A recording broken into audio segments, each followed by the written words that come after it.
Obadjah, pasal 1 ayat 1 sampai 16, nubuat tentang Edom. Penglihatan Obadjah, beginilah firman Tuhan Allah tentang Edom. Suatu kabar telah kami dengar dari Tuhan. Seorang utusan telah disuruh ke tengah bangsa-bangsa. Bangunlah, marilah kita bangkit memeranginya. Sesungguhnya aku membuat engkau kecil di antara bangsa-bangsa. Engkau dihinakan sangat. Keangkuhan hatimu telah memperdayakan engkau. Ya, engkau yang tinggal di liang-liang batu, di tempat kediamanmu yang tinggi. Engkau yang berkata dalam hatimu, siapakah yang sanggup menurunkan aku ke bumi? Sekalipun engkau terbang tinggi seperti burung Raja Wali, bahkan sekalipun sarangmu ditempatkan di antara bintang-bintang, dari sana pun aku akan menurunkan engkau. Demikianlah firman Tuhan. Jika malam-malam pencuri atau perampok datang kepadamu, betapa engkau dibinasakannya, bukankah mereka akan mencuri seberapa yang diperlukannya? Jika pemetik buah anggur datang kepadamu, bukankah mereka akan meninggalkan sisa-sisa pemetikannya? Betapa kaum Esau digeledah, betapa harta bendanya yang tersembunyi dicari-cari. Sampai ke tapal batas engkau diusir oleh semua teman sekutumu. Engkau diperdayakan, dikalahkan oleh sahabat-sahabatmu. Siapa yang makan sehidangan dengan engkau, memasang jerat terhadap engkau. Tidak ada pengertian padanya. Bukankah pada waktu itu, demikianlah firman Tuhan, aku akan melenyapkan orang-orang bijaksana dari Edom, dan pengertian dari pegunungan Esau.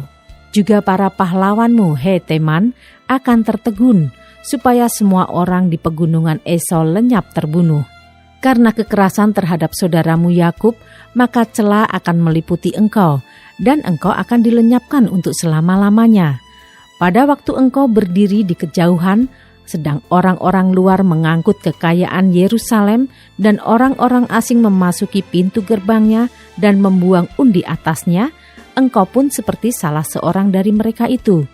Janganlah memandang rendah saudaramu pada hari kemalangannya, dan janganlah bersuka cita atas keturunan Yehuda pada hari kebinasaannya, dan janganlah membual pada hari kesusahannya.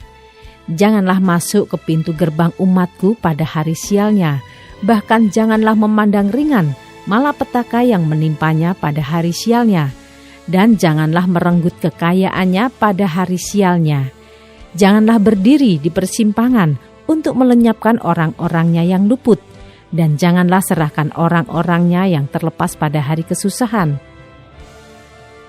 Sebab telah dekat hari Tuhan menimpa segala bangsa, seperti yang engkau lakukan. Demikianlah akan dilakukan kepadamu, perbuatanmu akan kembali menimpa kepalamu sendiri.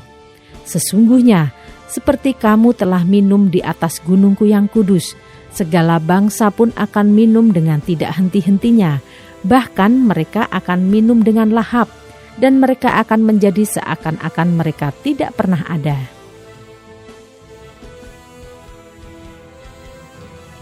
Ayat 17-21, keluputan hanya di Sion.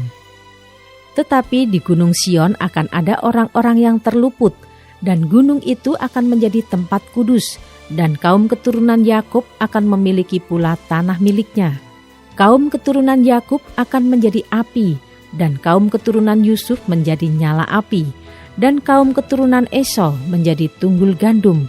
Mereka akan membakar dan memakan habis sekaliannya, dan dari kaum keturunan Esau tidak ada seorang pun yang terlepas, sebab Tuhanlah yang berfirman demikian.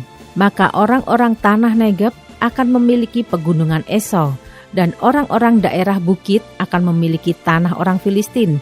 Mereka akan memiliki daerah Efraim dan daerah Samaria, dan suku Benyamin akan memiliki daerah Gilead. Orang-orang Israel yang diangkut ke dalam pembuangan akan memiliki tanah orang Kanaan sampai ke Zarfat, dan orang-orang Yerusalem yang diangkut ke dalam pembuangan yang ada di Sefarat akan memiliki kota-kota di tanah Negeb. Penyelamat-penyelamat akan naik ke atas gunung Sion untuk menghukumkan pegunungan Esau. Maka Tuhanlah yang akan empunya kerajaan itu.